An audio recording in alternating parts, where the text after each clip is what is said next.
Picture a giant stadium packed with people cheering as athletes race, and wrestle.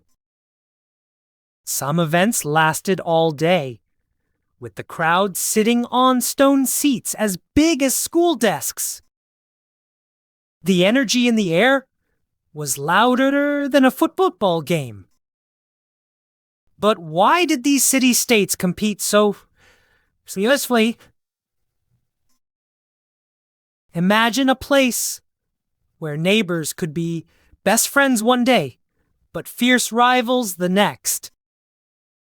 Walls and mountains split the land, making every city its own little world.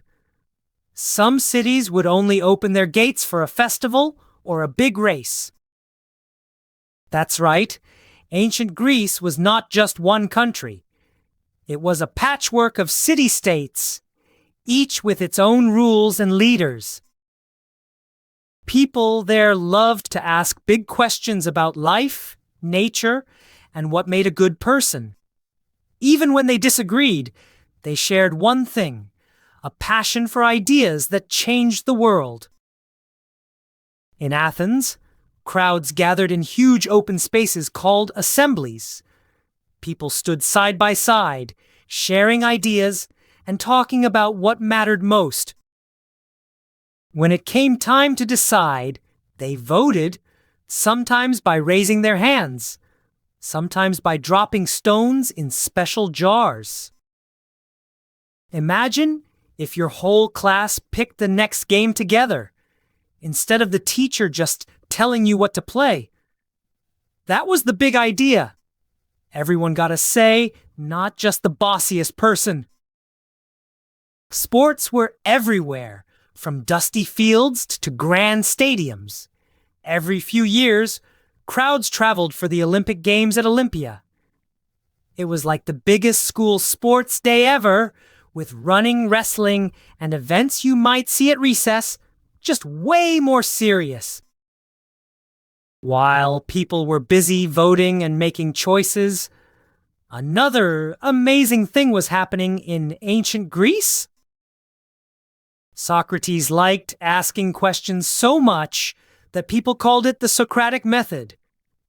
He wanted everyone to think, not just listen. Walk through an ancient Greek city, and you'd spot giant temples with rows of columns.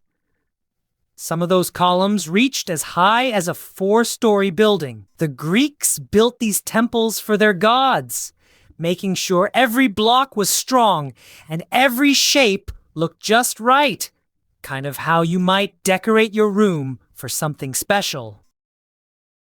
The Greeks did not just accept what others told them. They wanted to figure things out for themselves, whether it was math, music, or how the stars moved across the sky. Here's a cool part. Words like school and music come from Greek. Some of their ideas about science and history are still in books today. But the Greeks didn't just think and talk. They also loved to move, play, and build things that would last for thousands of years. Every 4 years, crowds from all over Greece packed their bags and set off on long journeys. Some walked even farther than a marathon, just to watch or compete in the Olympic Games. The Olympics were not just about winning. They were about bringing people together for sports, stories, and fun. Walk past some city buildings, and you might spot tall columns that look just like the ones on Greek temples. Even the way we ask questions or solve problems can trace its roots to Greek thinkers who loved to wonder about everything. Greek builders were just as creative as their athletes. They designed temples with tall columns that held up heavy stone roofs, almost like the strong legs of a giant table. These columns made buildings sturdy and beautiful at the same time. Even today, you can spot Greek-style columns on museums, libraries, and government buildings all across the United States. Here, something you might not expect. The shape of our sports stadiums comes from ancient Greek theaters and arenas. Their love for friendly competition and eye-catching buildings still shapes the world we live in.